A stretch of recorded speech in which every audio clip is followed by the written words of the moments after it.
우리에게 주시는 말씀은 마태복음 26장 57절부터입니다. 예수를 잡은 자들이 그를 끌고 대제사장 가야바에게로 가니 거기서 서기관과 장로들이 모여 있더라. 베드로가 멀찍이 예수를 따라 대제사장의 집들에까지 가서 그 결말을 보려고 안에 들어가 하인들과 함께 앉아 있더라. 대제사장들과 온 공회가 예수를 죽이려고 그를 칠 거짓 증거를 찾으매 거짓 증인이 많이 나왔으나 얻지 못하더니 후에 두 사람이 와서 이르되 이 사람의 말이 내가 하나님의 성전을 헐고 사흘 동안에 지을 수 있다 하더라 하니 대제사장이 일어나서 예수를 묻되 아무 대답도 없느냐? 이 사람들이 너를 치는 증거가 어떠하냐? 하되 예수께서 침묵하시거늘 대제사장이 이르되 내가 너로 살아계신 하나님께 맹세하게 하노니 내가 하나님의 아들 그리스도인지 우리에게 말하라. 예수께서 이르시되 내가 말하였느니라. 그러나 내가 너희에게 이르노니 이후에 인자가 권능의 우편에 앉아 있는 것과 하늘 우편을 타고 오시는 것을 너희가 보리라 하시니 이에 대제사장이 자기 옷을 찢으며 이르되 그가 신성모독하는 말을 하였으니 어찌 더 증인을 요구하리요? 보라, 너희가 지금 이 신성모독하는 말을 들었도다. 너희 생각은 어떠하냐? 대답하여 이르되 그는 사형에 해당하니라 하고 이에 예수의 얼굴에 침을 뱉으며 주먹으로 치고 어떤 사람은 손바닥으로 때리며 이르되 그리스도야 우리에게 선지자 노릇을 하라. 너를 친 자가 누구냐 하더라. 아멘. 지난주에 우리는 예수님의 최후의 만찬을 중심으로 예수님께서 이 제자 중에서 한 사람이 나를 판다 그렇게 말씀을 하시고 그 판 사람은 참 태어나지 않는 게 더 좋았겠다. 그런 엄청난 경고를 하셨음에도 가룟 유다는 돌이키지 않았죠. 이제 정황을 보면 돌이키지 않고 가룟 유다는 그 유월절 만찬에서 빠져나가서 자기 일을 계속합니다. 결국은 십자가의 신앙, 기독교의 신앙은 바로 십자가에서 죽으신 예수, 전능하신 예수님도 다른 방법이 없어서 십자가를 지셨잖아요. 그러니까 우리도 다른 방법 없어요. 십자가에서 죽고 거듭나야 돼. 다시 태어나야 되는 거예요. 그런데 태어나지 않으니까 결국은 예수님 근저에 있어도 바로 예수님의 중심의 뜻을 모르는 겁니다. 12 제자들도. 인간이 얼마나 어리석은가 중국의 모택동의 참새 사건을 말씀드리면서 인간은 어리석다. 그러니까 십자가에서 죽고 삶의 방향이 기부, 주면서 기버, 주는 사람으로 살자. 그런 말씀으로 은혜를 나눴습니다. 오늘은 예수님의 재판을 중심으로 말씀을 드릴 때 참 하나님은 얼마나 의인을 소중히 여기시는지 그리고 의인을 이렇게 몰아붙여서 정치적인 이유로 종교적인 이유로 몰아붙여서 죽였을 때 어떤 결과가 나오는지에 대해서 무서운 하나님의 음성을 들으시기를 바랍니다. 예수를 믿으면서 예수님 재판에 대해서 연구하고 싶다는 생각은 늘 갖고 있죠. 조금 너무나 자료가 없으니까 오래된 일이고, 그래서 예수님의 재판에 대해서 종교적인 재판과 정치적인 재판, 좀 구체적으로 종교 재판과 세속 재판을 구분해서 두 번에 걸쳐서 말씀을 드리겠습니다.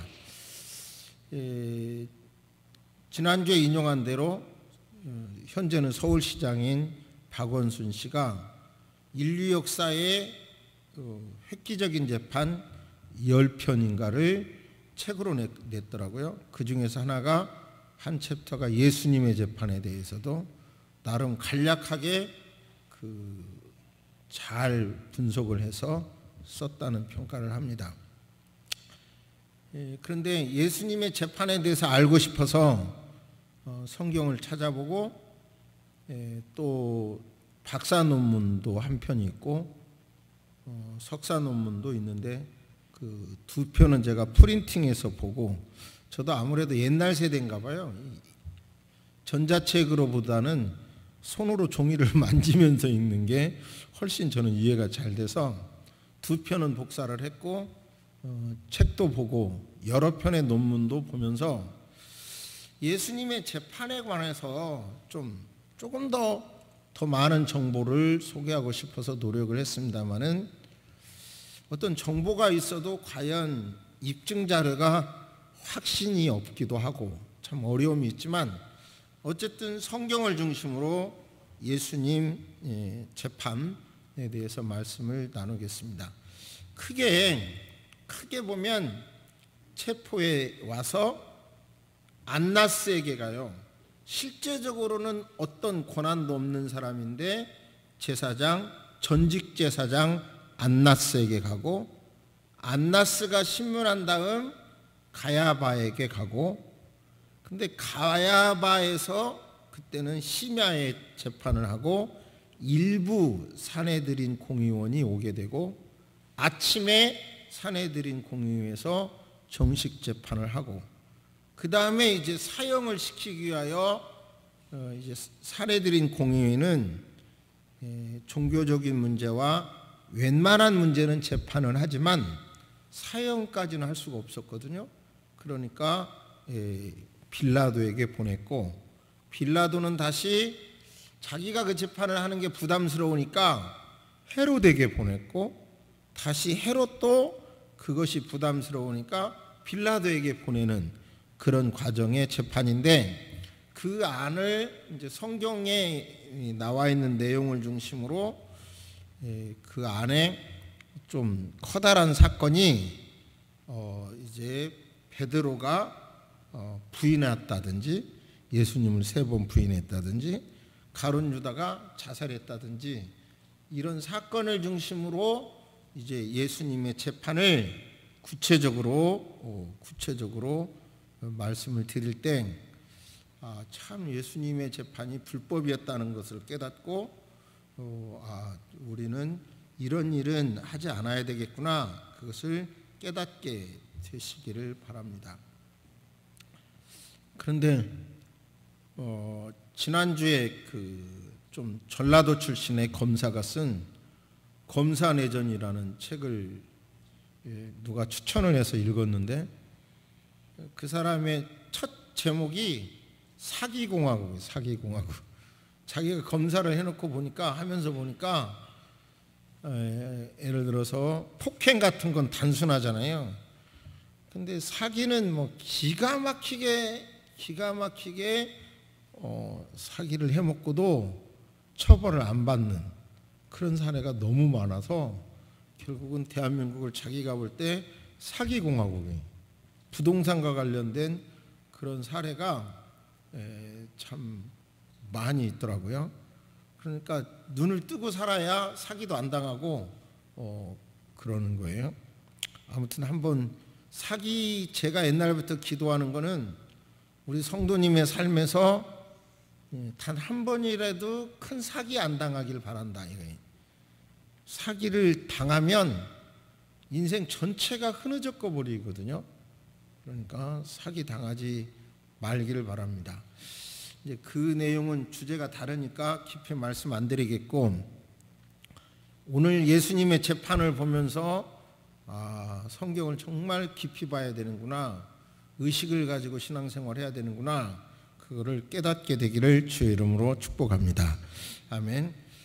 이제 만찬 중에 슬그머니 빠져가서 산헤드린 공의원 소속의 성전 경비대원 그러니까 이런 말 하나를 탁 특정해서 말하기 위해서 쉬운 말로 표현하자면 얼마나 많은 자료를 찾아야 하는지 몰라요.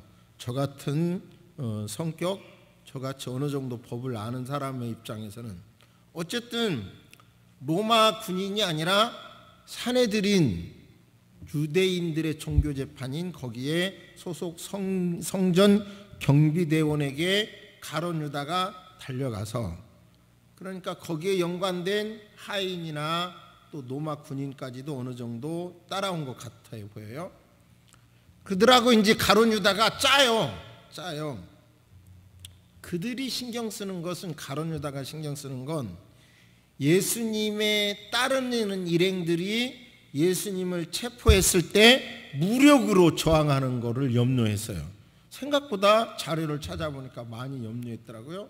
아시는 대로 가룟 유다는 칼을 이미 지니고 있었고, 아시는 대로 예수님의 제자 중 열혈당원들은 원래 무기를 몸에 소지하고 있었어요.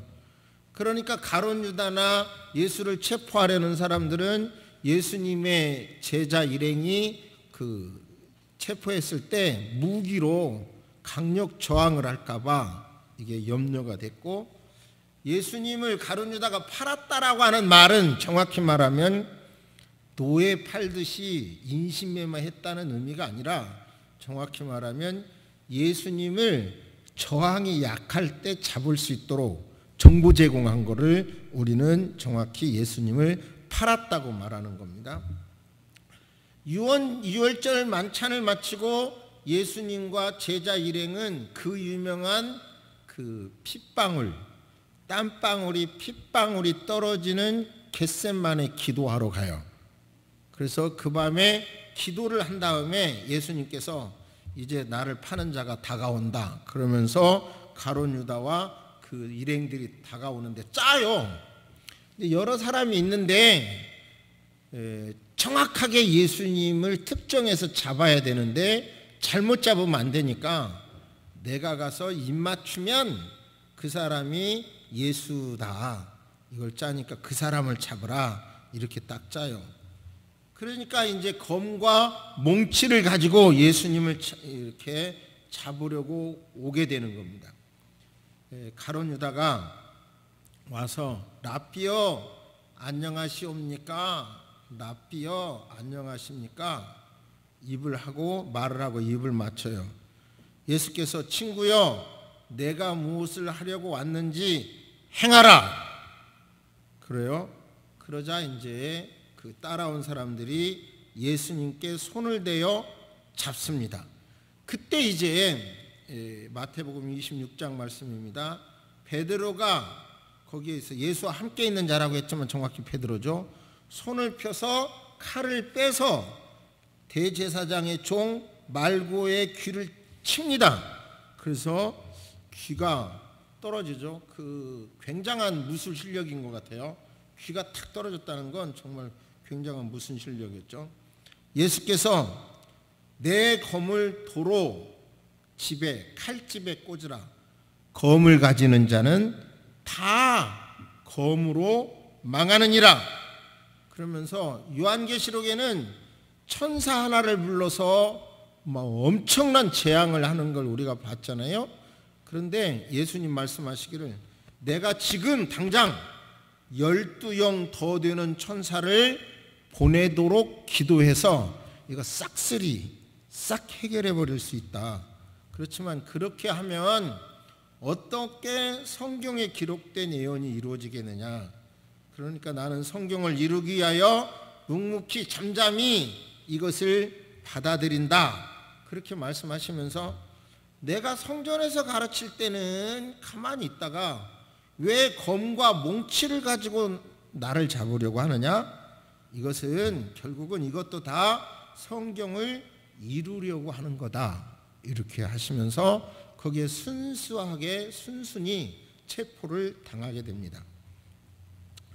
그런데 이들이 잡은 예수님을, 체포한 예수님을 현직으로는, 직책으로는 정확하게 고난이 없는 안나스에게 끌고 갑니다. 안나스는 AD 15년까지 AD 6년에서 15년까지 대제사장직을 수행을 했고 가야바의 장인이고 그리고 또 성전 관리하는 것을 실세인 거예요. 실세.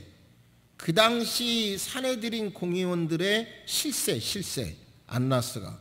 그러니까 실제적인 권한은 없지만 안나스에게 끌고 갔고 안나스는 이미 유대 민족을 위하여 한 사람 저 예수가 죽어야 되겠구나 이렇게 판단을 하고 있었어요. 이미 새벽 1시에서 2시 사이에 안나스가 신문을 합니다. 왜 이랬을까? 사위가 아직 경험이 없으니까 실수할까 봐 그런 염려도 있었다고 여러 사람들은 추측하고 재판의 방향을 정확하게 가닥을 잡기 위해서 그렇습니다. 그러니까 눈에 보이는 어떤 권한에 있는 사람보다 이렇게 눈에 안 보이는 실세에 의해서 움직이는 것들이 많잖아요. 역력히 여기서도 지금 그 얘기를 하고 있어요. 이제 전직 대제사장이고 그리고 예수님이 성전에서 장사하는 것을 뒤집으면서 그것이 일파만파되고 있기 때문에 예수님에 대한 내수입을 이렇게 제한하는 것은 사람이 회개하기는커녕 반감을 갖기가 쉽죠. 그러니까 안나스는 그런 감정으로 예수를 신문합니다. 예수님은 말씀합니다. 내가 숨어서 한 말 아무것도 없어요. 나는 공개적으로 다 회당과 성전에서 가르쳤으니까 내가 한 말은 다 공개되었습니다. 이렇게 예수님이 답변하자 하속이 예수님을 칩니다. 그런 것도 다 지금 불법이죠. 그를 예수님을 묻고 간 것도 불법이고 이렇게 공격하는 것도 불법이죠. 그냥 결국은 안나스는 그 밤에 가야바에게 보내게 됩니다. 그런데 그 가야바는 안나스의 사위이고 그리고 또 요한복음 18장에 보면 이제 베드로와 18장 15절에 보면 이래요. 시몬 베드로와 또 다른 제자 하나가 예수를 따르니 이 제자는 대제사장과 아는 사람이라. 그러니까 요한의 이름을 말하지 않으면서 여기서 알 수 있는 것은 요한은 잘 따라오세요. 평생 신앙생활 하면서도 예수 재판에 대해서 이만큼 이렇게 연구해서 설교와 듣기가 어려울 테니까. 그러니까 요한은 대제사장과 집안인 관계로 어렸을 때 바로 대제사장 집에 왕래가 있었던 사람인 거예요. 그러니까 바로 그 가야바의 그 집에도 그냥 들어가니까 아는 사이니까 들여보낸 거고요. 하속들도 이미 요한의 존재는 알아. 어떤 자료에 보면 베드로도 요한이 들여보내라고 추천을 해서 들여보냈다는 자료도 있더라고요. 아무튼 거기에서 예수님을 베드로는 예언한 대로 3번 부인하죠. 자기가 장담했지만 부인하게 됩니다. 아무튼 안나스가 예수를 결박한 채로 대제사장 가야바에게 보내지게 되는데 이제 안타까운 일은 모두 다 부인하더라도 절대로 나는 부인하지 않겠습니다.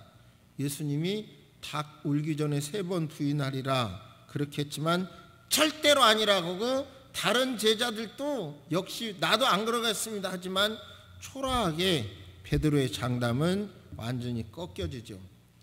이제 가야바 법정에 끌려가게 되는데 그때가 새벽 2시에서 3시입니다. 이제 안나스가 예비 신문을 했고 안나스는 이제 또다시 가야바에게 집에 와서 그 재판하는 과정에 있었어요. 근데 여기서 중요한 것은요. 제 고민이 산헤드린은 제사장과 대제사장과 의장, 제사장이면서 의장 이 사람과 70명의 공의원들이 있었는데 이 밤에 마태복음 26장 57절에 보면 가야바에게로 가니 서기관과 장로들이 모여 있더라.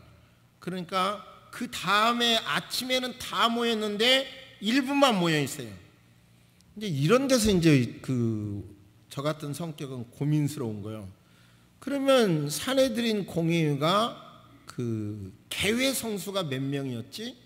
이 말이 중요해요. 회의를 하려면 개회합니다 하려고 하면 전체 인원의 절반이 참석해야 된다든지 이런 게 있거든요. 그리고 또 의결 종족수가 있어요. 의결하려고 하면 참석자 중에서 몇 명이 참석을 해야 된다든지, 참석하지 않았더라도 전체 회원의 몇 분의 몇이 참석해야 된다든지, 이런 거가 교회들이 불분명해가지고 수년 동안 재판하는 교회가 많아요. 근데 이런 게 이제 궁금한 거예요. 근데 명확하지는 않지만 의결 종족수가 23명이라는 자료가 있더라고요. 사내들인 공회가 23명인데 30명 정도가 참석을 했어요. 여기서 다시 저를 보세요. 사내들인 공회원들을 신앙의 유형으로 보면 사두개인도 있고 바리새인이 있어요. 그런데 바리새인은 예수님에 대하여 그래도 친밀감이 있어요. 친밀감이. 물론 예수님을 믿으면서도 바리새인 회에서 추례될까 봐 믿지 않는, 공개적으로 말하지 않는 경우도 있지만, 바리새인은 그래도 예수님의 부활을 믿어. 그러니까 예수님에 대하여 가까워.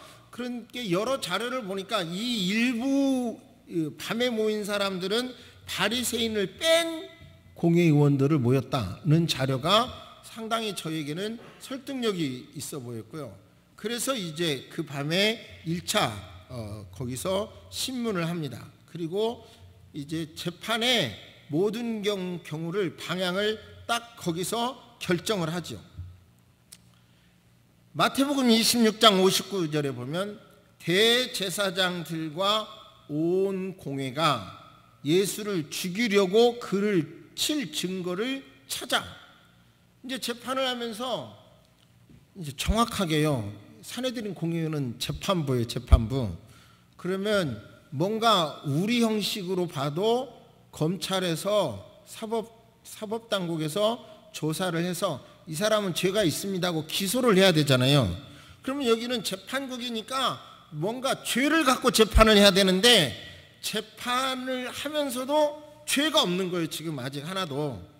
죄가 있다고 판결하기 전에 이미 체포하고 예수님을 죄인 취급하는 범죄를 지금 저지르고 있고, 이 밤에 이렇게 재판을 막 강행하고 있는 것도 가야바로 갔다가 또 사내들인 공회에서 야간 재판을 했다가 야간 재판을 못하도록 돼 있는데, 이들은 야간 재판에 또 자기들끼리 모여서 약 30명이 모여서 이 야간 재판을 진행하는 거예요. 저 사람의 죄가 뭐냐 이러죠. 그러자 여러 증인을 대동했지만 예수님에 대한 죄를 아무도 못 찾았어요. 그러자 한 사람이 이렇게 말합니다. 저 사람이요, 성전을 헐고, 하나님의 성전을 헐고 사흘 만에 지을 수 있다고 했습니다. 이렇게 말하자 제사장이 이렇게 말을 해요. 예수께서 그 말이 맞냐? 그러자 사람들이 너를 공격하는 말이 맞냐? 그렇게 말을 하자 예수께서 잠잠하시거늘, 여기서 이제 아까 말씀한 박원순 서울시장 현재 시장도 자기 책에서 예수님의 그 자기 변론을 보면 최고의 변론을 했다 이렇게 말을 해요. 어떤 변호사보다 최고의 변론을 했다. 그러자 이렇게 말을 해요. 잠잠하자 대제사장이 내가 너로 살아계신 하나님께 맹세하노니 내가 하나님의 아들 그리스도인지 우리에게 말하라 이렇게 말을 하자 예수께서 직접 말하지 않고 네가 말했다 이래요. 네가 말했다. 본인의 말로 말을 않는 거예요. 그러면서 예수님이 하신 말씀은 그러나 내가 너희에게 이르노니 이후에 인자가 권능의 우편에 앉는 것과 하늘 구름을 타고 오는 것을 너희가 보리라 이렇게 말씀을 하자 이제 그가 자기 옷을 찢어요. 여기서도 중요한 것은 왜 꼭 국회 거기에서 회의를 하겠어요? 어떤 회의는 정해진 장소, 정해진 시간에 해야 되잖아요. 이 재판도 법정에서 해야 돼요. 근데 여기는 가야바의 개인 집인 거예요. 그런데 여기 그 개인 집에서 했고, 그러니까 불법이죠. 그리고 이때 판사들이 그 재판정에 나올 때는 화해 조정하러 올 때는 사복을 입고 와요. 그런데 재판에 올 때는 법복을 입고 강단에 쓰거든요. 자기 생각을 내려놓고 양측의 이야기를 들어보겠다는 거죠. 아까 일부 예배 마치고 잠깐 외손자하고 이야기를 했는데 무슨 얘기하다가 재판 이런 단어가 나오니까 아버지 재판이 뭐예요? 이거 설명하기가 보통 어려운 거 아니에요. 그래서 어떤 사람이 법원에다가 이렇게 해서 소장을 내면 법원에서는 그 상대방한테 그걸 전달해주고 그 다음에 이제 판사가 앉아가지고 소장 낸 사람 얘기와 이쪽 얘기를 들어주고 판단은 네가 옳고 네가 틀렸다 이렇게 말해주는 것이다 이렇게 했더니 모르겠는데 다시 설명해 주세요. 근데 나 어려워갖고 아무튼 이 재판이 있어서 재판이. 그런데 이 재판이 지금 옷을 찢었다는 것은 법복이 아닌 거예요. 절대로 제사장의 옷을 찢을 수가 없거든요. 찢었다는 건 사복을 입고 했다는 논증이에요. 그러니까 이것도 불법인 거예요.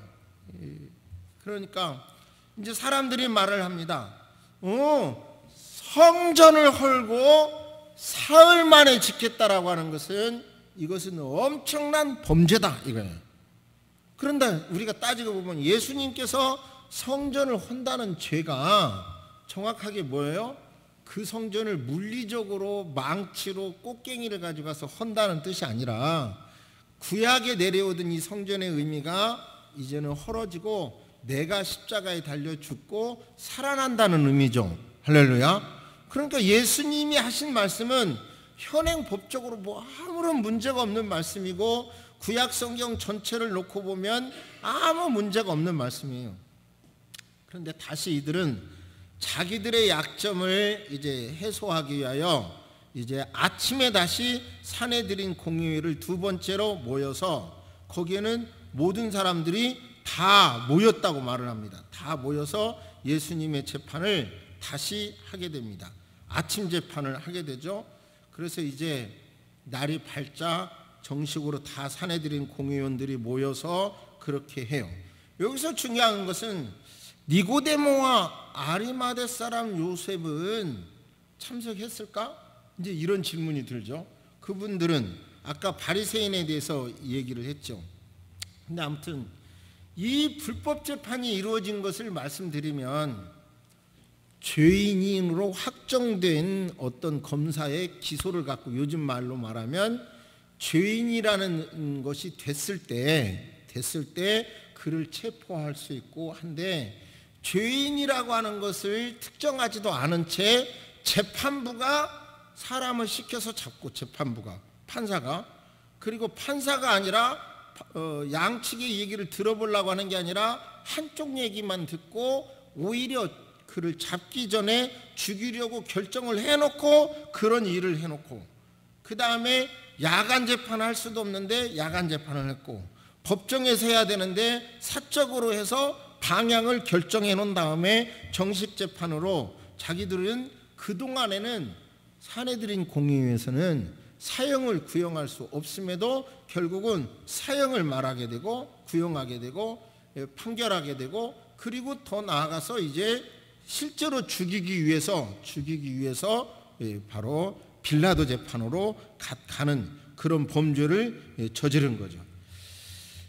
다시요. 야간 재판, 철야 재판, 그리고 선고와 판결을 동시에 막 금방 해버리고 그리고 또 이런 본인의 자백만 갖고도 벌을 줄 수 없는데 바로 증인이 나오기 전에 이렇게 예수님 그 증인을 찾아서 그리고 그 말도 들어보면 그 구약 성경 자세히 읽어보면 예수님의 말씀의 의미를 알 건데 바로 불법을 저질렀고 무엇보다도 그 안식일에 6월절 축제 기간에 바로 이런 일을 했다는 것이 불법이죠. 이제 저를 보세요.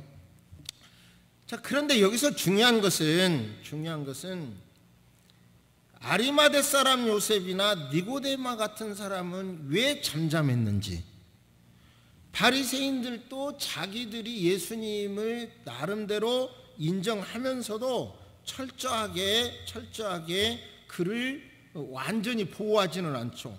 심지어 요한복음 14장 42절은 이런 말씀이 있죠. 그러나 관원 중에도 저를 믿는 자가 많되, 관원 중에도 예수를 믿는 자가 많되 바리새인들로 일어나여 드러나게 못하니 이는 추례를 당할까 두려워함이라. 이미 예수님을 믿는 사람이 많았지만 예수님을 변론하는 사람, 위에서 변론하는 사람은 하나도 없었다는 사실입니다.